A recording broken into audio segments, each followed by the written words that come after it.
할머니, 저쪽으로 가세요. 이쪽으로요? 내가 뭘 한다고 저쪽과 수수한 차림에 슬리퍼 신고 왔다고 날 무시하는 거야? 오늘 사연 시작합니다. 구독, 좋아요, 알림 설정 부탁드립니다.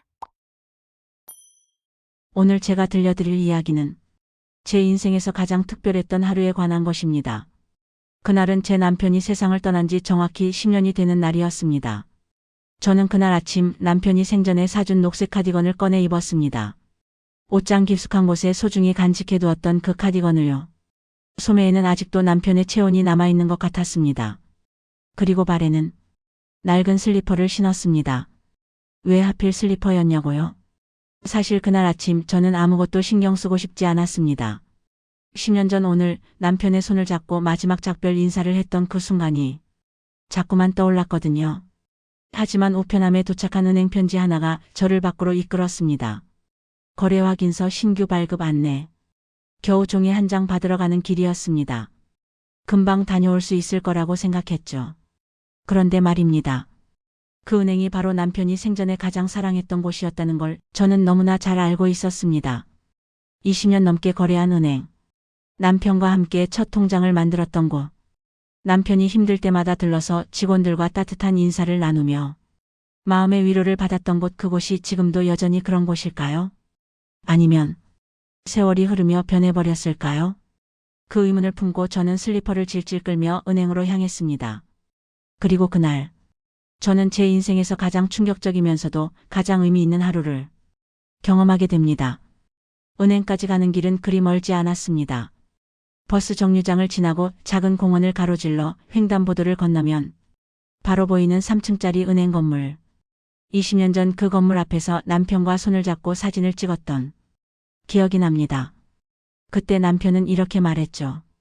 여보, 여기 직원들은 참 따뜻해. 돈을 맡기는 게 아니라 사람을 맡기는 기분이야. 그 말이 얼마나 마음에 와닿았는지 모릅니다. 은행이라는 곳이 차갑고 계산적인 곳이라는 선입견이 있었는데 이곳은 정말 달랐거든요. 직원들은 우리 이름을 기억해 주었고 명절 때면 따뜻한 인사를 건네주었습니다. 하지만 그게 벌써 10년도 더 전 이야기입니다. 그 사이 직원들도 많이 바뀌었고 은행 시스템도 완전히 달라졌습니다. 요즘은 모든 게 디지털이고 모든 게 빠르고 모든 게 차갑습니다. 은행 입구 앞에 섰을 때 저는 잠시 멈칫했습니다. 유리문에 비친 제 모습이 보였거든요. 낡은 녹색 카디건, 헝클어진 머리, 주름진 얼굴, 그리고 슬리퍼. 이 모습으로 들어가도 괜찮을까? 순간 그런 생각이 들었습니다. 하지만 곧 고개를 저었습니다. 내가 뭐 잘못한 것도 아닌데. 그냥 서류 하나 받으러 오는 건데. 자동문이 열리고 에어컨의 차가운 바람이 제 얼굴을 때렸습니다. 천장의 LED 조명은 너무나 밝아서 눈이 부셨습니다. 마치 수술실 같다는 생각이 들 정도였죠. 은행 안은 사람들로 붐볐습니다. 정장을 차려입은 직장인들, 명품 가방을 든 여성들, 휴대폰만 들여다보는 젊은이들. 그 사이에서 슬리퍼를 질질 끄는 저는 너무나 눈에 띄었습니다. 사람들의 시선이 느껴졌습니다. 저 할머니 왜 슬리퍼 신고 왔지? 은행에 저런 차림으로 오는 게 맞나? 말로 하지는 않았지만 그들의 눈빛이 그렇게 말하고 있었습니다.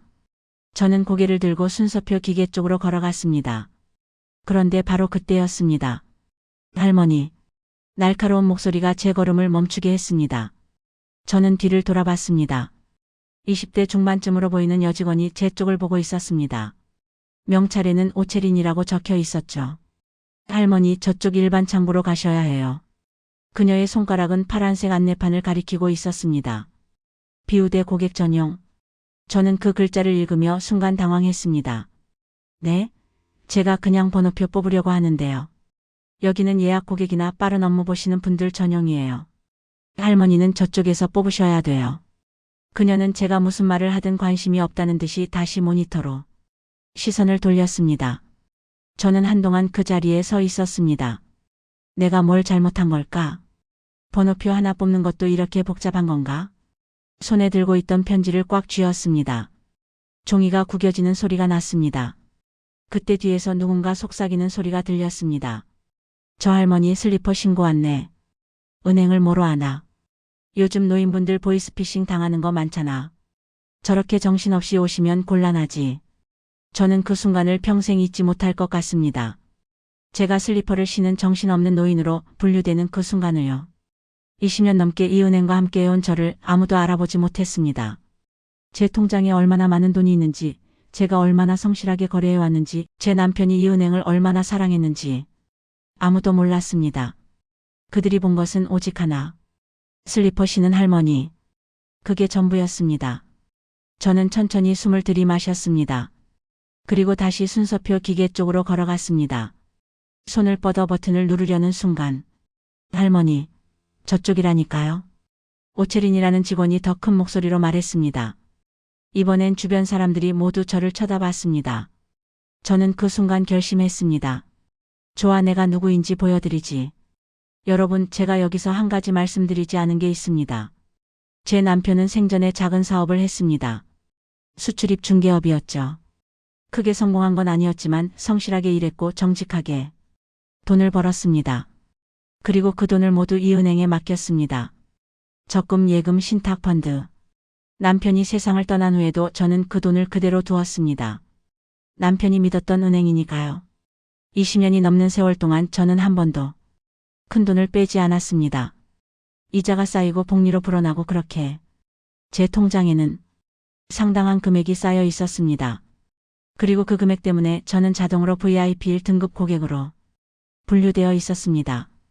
하지만 저는 그걸 자랑하고 다니지 않았습니다. 돈이 많다고 해서 사람이 더 귀한 건 아니니까요. 그런데 오늘 이 은행은 제게 정확히 그 반대의 모습을 보여주고 있었습니다. 슬리퍼를 신었다는 이유만으로, 노인이라는 이유만으로 저를 귀찮은 손님으로 취급하고 있었던 겁니다. 저는 순서표 기계 앞에 섰습니다. 오체리는 여전히 짜증 섞인 표정으로 저를 보고 있었죠. 저는 천천히 버튼을 눌렀습니다. 기계에서 종이가 나왔습니다. 27번. 바로 그 순간이었습니다. 삐리리리. 은행 직원들의 모니터에서 일제히 알림음이 울렸습니다. 그 소리에 직원 2명이 동시에 화면을 받고 눈이 휘둥그레졌습니다. 금색 표시. VIP. 지금. 여기. 어디에 계시는 거야? 직원들이 황급히 주변을 둘러봤습니다. 그리고 그들의 시선이 천천히 저에게로 향했습니다. 슬리퍼를 신고 낡은 카디건을 입고 손에 27번 표를 들고 서 있는 저에게요. 오체린의 얼굴이 하얗게 변했습니다. 설마. 다른 직원이 급히 시스템을 확인했습니다. 맞아. 방금 번호표 뽑으신 분. VIP 고객님이시네. 그 순간 은행 전체의 공기가 얼어붙었습니다. 저는 그들의 당황한 표정을 조용히 바라봤습니다. 사실 저는 화가 난 게 아니었습니다. 그냥 슬펐습니다. 사람들이 겉모습만 보고 판단한다는 게 돈이 있어야 대접받는다는 게, 슬리퍼를 신으면 무시당한다는 게 너무 슬펐습니다. 그때 멀리서 급한 발걸음 소리가 들렸습니다. 정장을 입은 남자가 헐레벌떡 달려오고 있었습니다. 이 지점의 책임자였습니다. 고객님, 오래 기다리셨습니다. 죄송합니다. 그는 제 앞에서 깊이 허리를 숙였습니다. 주변 사람들이 모두 저를 쳐다봤습니다. 저 할머니가 VIP라고? 슬리퍼 신고 온 사람이 도대체 얼마나 돈이 많은 거야? 속삭임이 파문처럼 퍼져나갔습니다. 저는 천천히 말했습니다. 저기요, 지점장님. 네, 고객님. 말씀하십시오. 제가 VIP든 아니든 번호표 하나 뽑는데 왜 이렇게 어려워야 했나요? 그 질문에 지점장은 대답하지 못했습니다. 주변이 너무 조용해졌습니다. 에어컨 소리만 희미하게 들렸습니다. 저는 이어서 말했습니다. 제가 무엇을 요청했나요? 큰 돈을 찾겠다고 했나요? 아무 말도 하지 않았는데 왜 저를 보이스피싱 당할 노인 취급을 했죠? 오체린이 고개를 숙였습니다. 그녀의 어깨가 떨리고 있었습니다. 지점장이 조심스럽게 말했습니다. 정말 죄송합니다. 이쪽으로 모시겠습니다. 별실에서 편안하게. 됐습니다. 저는 그의 말을 가로막았습니다. 저는 그냥 여기서 제 차례를 기다리겠습니다. 27번이죠. 제 번호가 불리면 가겠습니다. 하지만 고객님, 저는 특별 대우를 받으러 온 게 아닙니다. 그냥 평범한 고객으로 대접받고 싶을 뿐입니다. 그 말에 지점장은 할 말을 잃었습니다. 저는 대기석에 가서 조용히 앉았습니다. 손에 든 27번 표를 내려다보며 남편 생각을 했습니다. 여보, 당신이 사랑했던 이은행이 이렇게 변해버렸어요. 그리고 저는 결심했습니다. 오늘 하루 이은행이 진짜로 어떤 곳인지 제대로 확인해야겠어. 27번이 불리기까지는 약 15분이 걸렸습니다. 그 15분 동안 은행 안의 분위기는 완전히 바뀌었습니다. 직원들은 서로 눈치를 보며 수군거렸고 지점장은 계속 전화를 받고 있었습니다. 아마 본점에 보고하는 것 같았죠. 오체리는 자리에서 일어나지도 못하고 고개를 떨군 채 모니터만 바라보고 있었습니다. 다른 고객들도 분위기를 눈치챘는지 수군거리기 시작했습니다. 무슨 일 있나 봐. 저 할머니 때문에 난리네. VIP라더니 얼마나 대단하길래. 저는 그저 조용히 앉아 있었습니다. 손에 든 편지를 펼쳤다 접었다 반복하면서요. 거래 확인서 신규 발급 안내. 정말이지 이 종이 한 장 받으러 왔을 뿐인데 왜 이렇게 일이 커진 걸까요? 아니, 사실 저는 알고 있었습니다. 이게 단순히 종이 한 장의 문제가 아니라는 걸요. 이건 태도의 문제였습니다. 사람을 대하는 태도, 겉모습으로 판단하는 태도, 돈이 있어야 존중하는 태도. 그런 태도들이 쌓여서 오늘 같은 상황이 만들어진 겁니다. 27번 고객님, 드디어 제 번호가 불렸습니다. 저는 천천히 일어나 창구로 걸어갔습니다. 슬리퍼가 바닥을 질질 끄는 소리가 은행 전체에 울려 퍼졌습니다. 모든 사람의 시선이 저에게 쏠렸습니다. 창구 직원은 20대 후반으로 보이는 여성이었습니다. 명찰에는 김서연이라고 적혀 있었죠. 어서 오세요, 고객님. 무엇을 도와드릴까요? 그녀의 목소리는 떨리고 있었습니다. 이미 제가 VIP라는 걸 알고 있는 듯 했습니다. 저는 편지를 건넸습니다. 이거요, 재발급하러 왔어요. 김서연이 편지를 받아 읽었습니다. 그리고 눈이 커졌습니다. 거래 확인서요? 네. 이것만 발급받으러 오신 건가요? 네, 그것만요. 그녀는 뒤를 돌아봤습니다. 지점장이 서 있었고 그가 고개를 끄덕였습니다. 고객님, 이건 5분이면 처리됩니다. 잠시만 기다려주세요. 김서연의 손이 떨리며 키보드를 두드렸습니다. 프린터에서 서류가 나왔고 그녀는 그걸 조심스럽게 제게 건넸습니다. 여기 있습니다, 고객님. 감사합니다. 저는 서류를 받아들었습니다. 이게 전부였습니다. 이 작은 종이 한 장 받으러 왔을 뿐이었습니다. 하지만 이 은행은 저를 번거로운 노인 취급했고 슬리퍼 씨는 이상한 사람 취급했고 보이스피싱 당할 사람 취급했습니다. 저는 서류를 카디건 주머니에 넣으며 말했습니다. 그런데 말이에요. 지점장이 긴장한 표정으로 다가왔습니다. 네, 고객님 말씀하십시오. 저 하나 더 할 게 있어서요. 아, 네, 무엇이든 도와드리겠습니다. 저는 천천히 말했습니다. 정기예금 하나 들려고요. 그 말에 은행 전체가 조용해졌습니다. 방금까지 VIP 고객을 무시했던 은행에서 그 고객이 예금을 들겠다고 한 겁니다.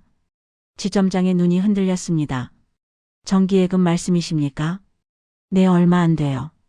한 100억 정도요. 100억. 그 순간 여기저기서 헛기침 소리가 들렸습니다.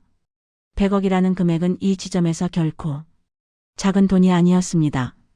특히 오늘 같은 상황에서는요. 하지만 저는 아직 말을 끝내지 않았습니다. 단 조건이 하나 있어요. 지점장이 긴장했습니다. 조건이라고 하시면? 저는 은행 전체를 둘러보며 말했습니다. 앞으로 이 은행에서는 주차장에서든 창구에서든 상담실에서든 누구도 겉모습 때문에 차별받지 않았으면 합니다.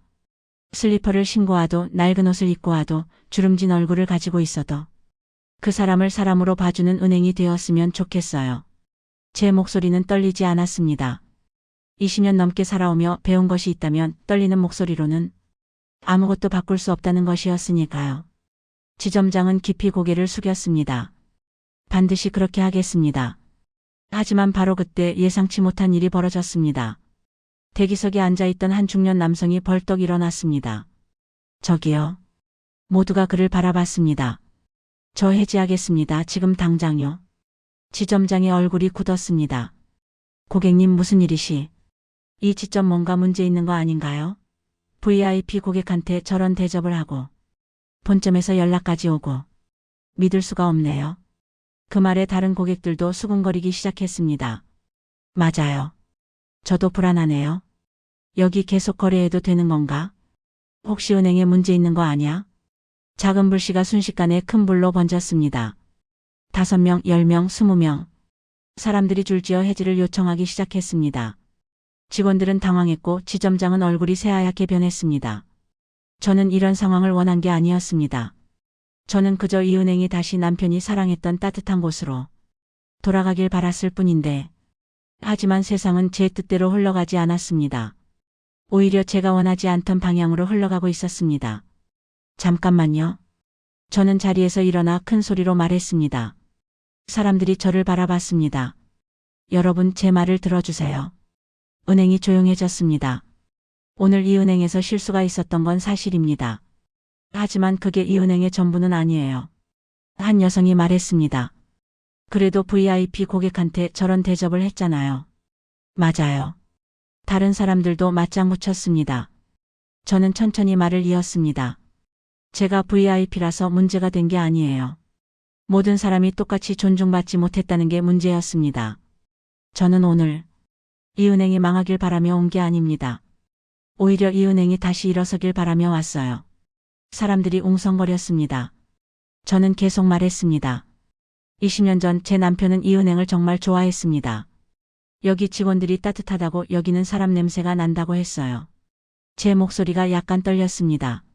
하지만 세월이 흐르면서 이 은행도 변했습니다. 사람보다 시스템을, 마음보다 규정을, 존중보다 효율을 선택했죠. 사람들이 조용히 들었습니다.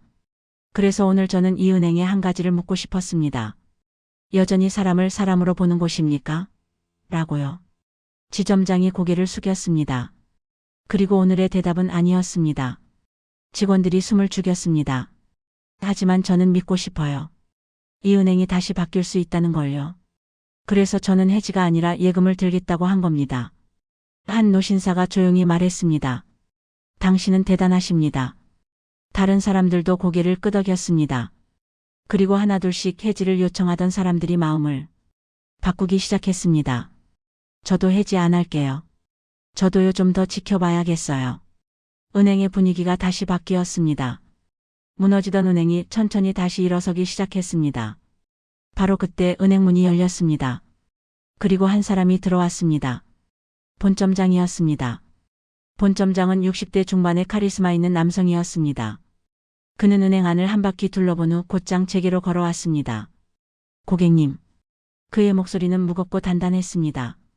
오늘 저희 지점에서 있었던 일 모두 보고받았습니다. 저는 고개를 끄덕였습니다. 깊이 사과드립니다. 그는 90도로 허리를 숙였습니다. 주변 사람들이 놀란 표정을 지었습니다. 본점장이 고객에게 이렇게 깊이 인사하는 건 흔한 일이 아니었으니까요. 고객님께서 오늘 겪으신 일은 결코 있어서는 안 될 일이었습니다. 저희 은행의 가치는 사람입니다.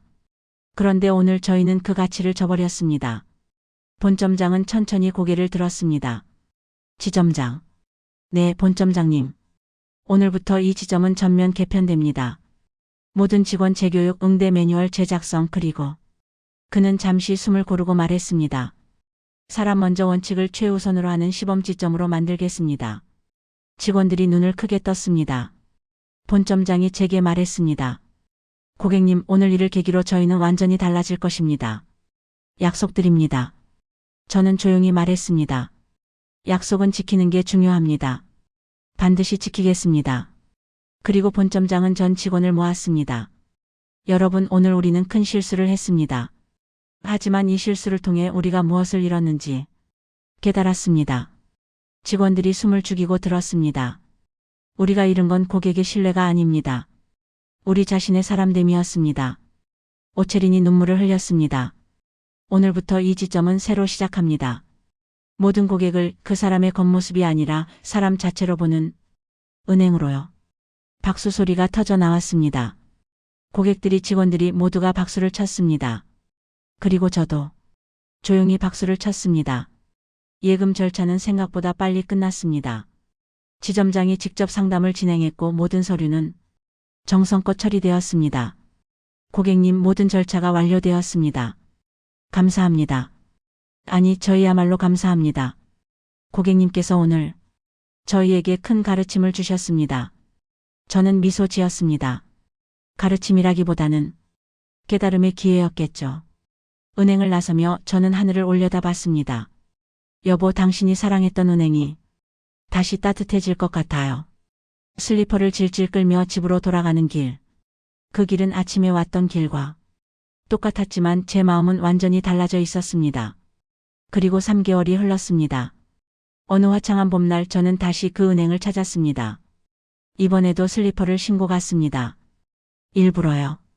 자동문이 열리자 한 직원이 환하게 웃으며 말했습니다. 어서 오세요, 고객님. 오채린이었습니다. 오채린 씨, 오랜만이네요. 네, 고객님. 오늘은 무엇을 도와드릴까요? 그녀의 목소리에는 진심이 담겨 있었습니다. 그냥 통장 정리 좀 하러 왔어요. 네, 이쪽으로 오세요. 편하게 앉으세요. 은행은 완전히 달라져 있었습니다. 직원들은 모든 고객에게 정중했고 고객들의 표정도 밝았습니다. 벽면에는 새로운 슬로건이 붙어 있었습니다. 사람이 먼저인 은행. 저는 그 글귀를 보며 미소 지었습니다. 업무를 마치고 나오는데 지점장이 저를 불렀습니다. 고객님, 잠시만요. 네? 오늘 고객 만족도 조사 결과가 나왔는데요. 아, 그래요? 저희 지점이 전국 1위를 했습니다. 정말요? 네, 그리고 이건. 그는 액자 하나를 보여줬습니다. 거기에는 본점장의 필체로 이렇게 적혀 있었습니다. 이 지점의 변화는 한 분의 용기에서 시작되었습니다. 슬리퍼를 신고 오신 그분께 감사드립니다. 저는 눈시울이 뜨거워졌습니다. 고객님, 정말 감사합니다. 제가 한 게 뭐 있다고요? 고객님이 없었다면 저희는 계속 잘못된 길을 걸었을 겁니다. 그날 집에 돌아와 저는 남편 사진 앞에 앉았습니다. 여보, 당신이 사랑했던 은행이 다시 예전처럼 따뜻해졌어요. 사진 속 남편은 환하게 웃고 있었습니다. 마치 잘했어, 당신이라고 말하는 것 같았습니다. 1년이 흘렀습니다. 그 은행은 이제 전국에서 가장 유명한 사람 중심 은행이 되었습니다. 다른 지점들도 모두 같은 방식으로 바뀌었고 은행의 전체 방침이 개편되었습니다. 그리고 매년 3월 15일 제가 슬리퍼를 신고 은행에 갔던 그날을 기념하여 고객 존중의 날이 제정되었습니까? 그날만큼은 모든 임직원이 형식적인 정장이 아닌 편안한 옷차림으로 출근하고 모든 고객을 더욱 따뜻하게 맞이한다고 합니다. 어느 날 한 기자가 저를 인터뷰하러 왔습니다. 할머니, 그날 왜 하필 슬리퍼를 신고 가신 건가요? 저는 잠시 생각하다 말했습니다. 사람은 옷이 아니니까요. 사람은 신발이 아니니까요. 사람은 그냥 사람이니까요.